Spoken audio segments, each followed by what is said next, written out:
Another tumor and a question that is frequently asked is classify the tumors of the CNS and add a short note on astrocytoma, frequently asked. This is usually Greek and Latin to the undergraduate students. Let us see what it is. First and foremost, the classification. A very simple pattern I have given so that you people can memorize. Look at the brown letters: gliomas, neuronal tumors, embryonal tumors, pineal gland tumors, meningioma, nerve sheath tumors, metastatic tumors. But we must mention the types also. Under gliomas, we have got astrocytoma, oligodendroglioma, ependymoma, choroid plexus papilloma. These two arise from the ventricles as such. Neuronal tumors, ganglion cell tumor. Embryonal, immature cells, medulloblastoma. Pineal gland, not commonly seen, pinealoma. Meningioma is very common. I will take another class on that. Nerve sheath tumors, I will cover in another class. Metastatic tumors, one of the most common. There used to be an argument whether astrocytoma is common or metastatic tumor is common. So this is the classification. Please memorize. The astrocytoma. It is a tumor that arises from the astrocytes.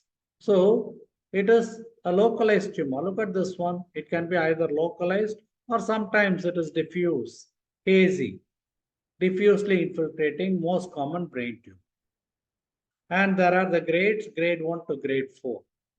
The tumor usually arises from the first decade onwards, commonly seen in younger adults.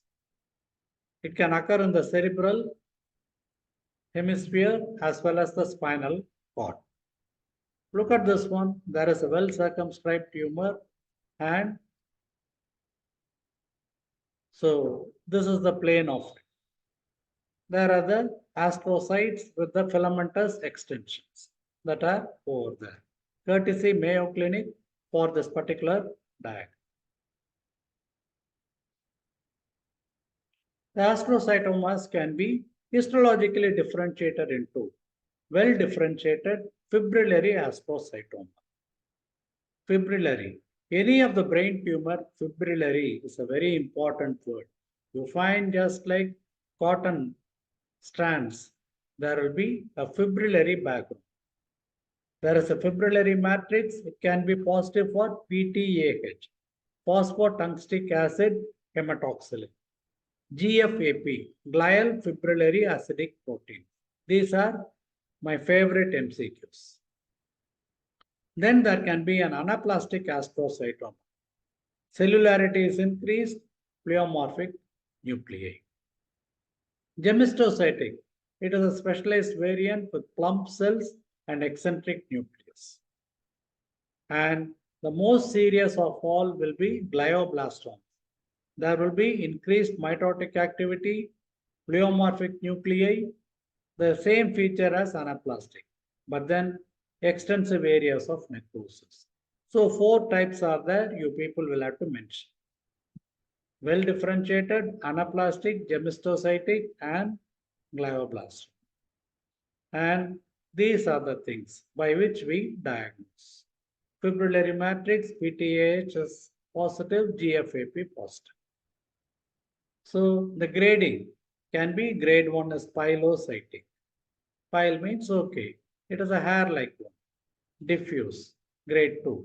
Anaplastic, grade 3. And gemistocytic, grade 4. So this is a tumor, and the main thing I would like you people to appreciate is there is a fine fibrillary background that is there. That means it is a nervous tumor. And they are all having a lymphocyte-like appearance, the nucleus. So very easy, though it will not be given for you people. This is a little more anaplastic. I find that the cells are larger, variation in size, but still the fibrillary background. The differential diagnosis for all this can be a brain abscess. Sometimes radiologically there is a circumscribed lesion, so it can be mistaken for a brain abscess.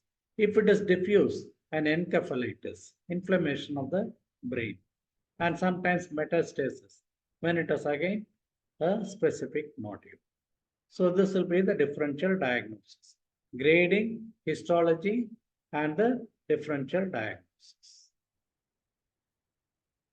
The risk factors will be IDH1 gene mutation. There is a disorder called as neurofibromatosis. Two types are there. Type 1 is associated with astrocytoma. Turcot syndrome. So these are some of the risk factors. Kindly memorize. Other causes can be radiation, chemicals, particularly used in the war. And the classical symptom, any neuronal tumor, this will be the symptom. Headache, blurring of the vision, slurring of the speech, then grasping or limb weakness can be the seizures, convulsions will be there. Treatment, of course, is enucleation or surgery. If you people can write this much, it is more than enough. Thank you.